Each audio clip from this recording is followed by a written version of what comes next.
It's the identification that's the cause of all of the problems. It's the identification to the life, to the personage, to the body.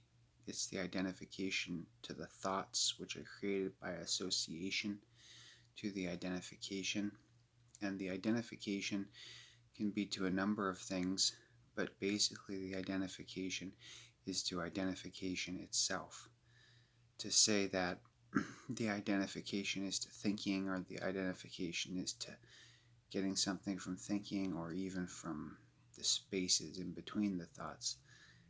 It's the identification to all of life, which is what gives life the meaning that it has.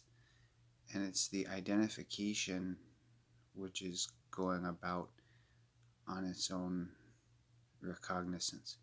Without identification, then there's no me, there's no mine, there's no my thoughts, my belongings, my people, my parents, my ex girlfriend. None of that is real. It's all seen to be the reality from it comes from the degree to which it's identified with. And what I learned from my last relationship was this very thing that I'm telling you about identification. Because what I learned was it was the identification to Sunny that got me to the place where I was quite paralyzed and I wasn't able to move or really do anything because I was completely identified with the experience and it was in the past.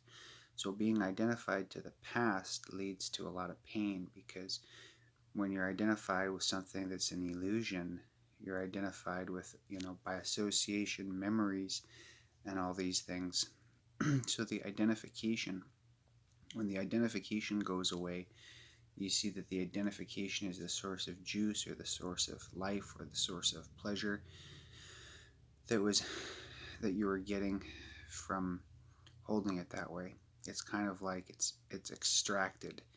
And even with spirituality, there can be an identification to spiritual views, spiritual principles, certain personages, David Hawkins. That's an identification. So what happens is you give all your power away, you lose all your power to your own projections. And then you see, well, it was just that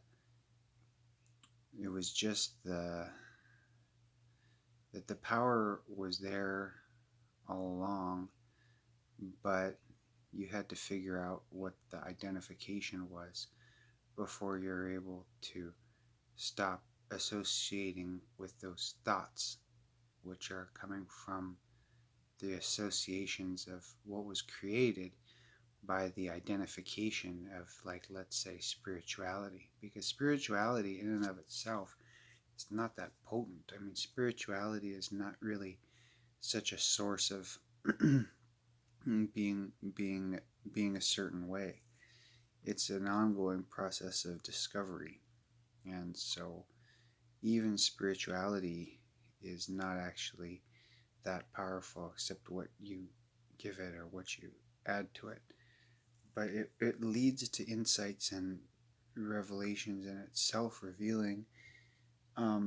So the way out of pain from the past expectations is to just focus on and locate what your identification is with what.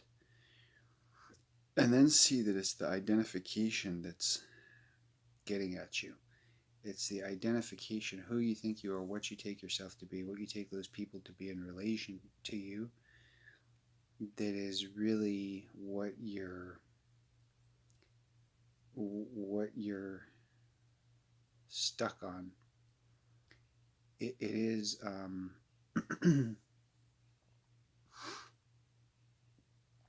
it is what appears to be real, and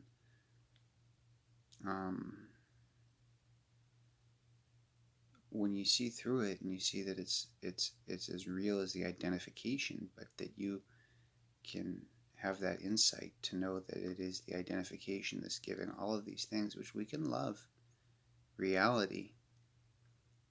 That's when they stop having power over you. You stop being controlled by Facebook and what you said to Sunny or what Sunny said to you or what you wrote, what I wrote. doesn't have any more power, because I can see that it's just the identification which made those things so important.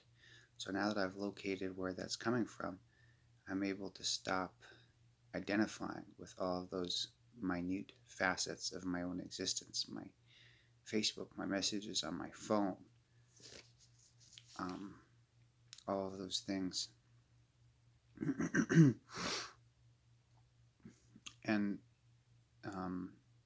even my own beliefs about trance and hypnosis and explanations to try to explain what's going on. It's all spawning from this love, this longing for a mutual identification, or an identification that mirrors itself back to itself.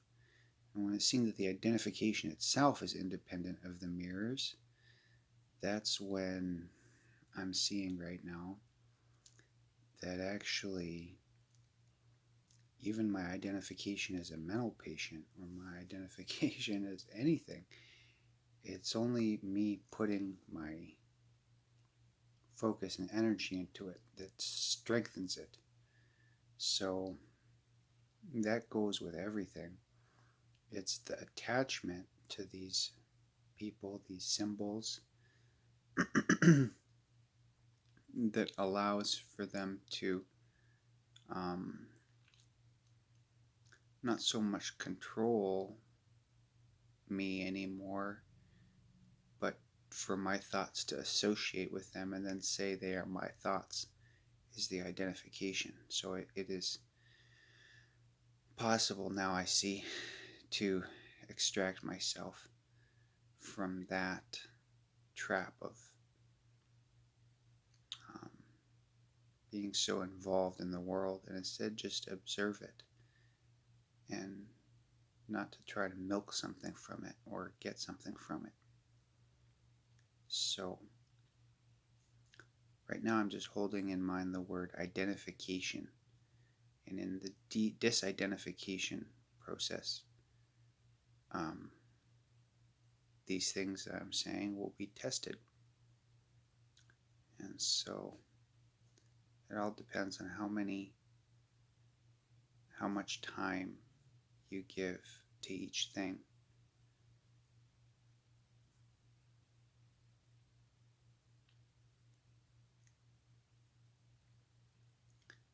Including how much time, how much you identify, how much I'm identifying with this body.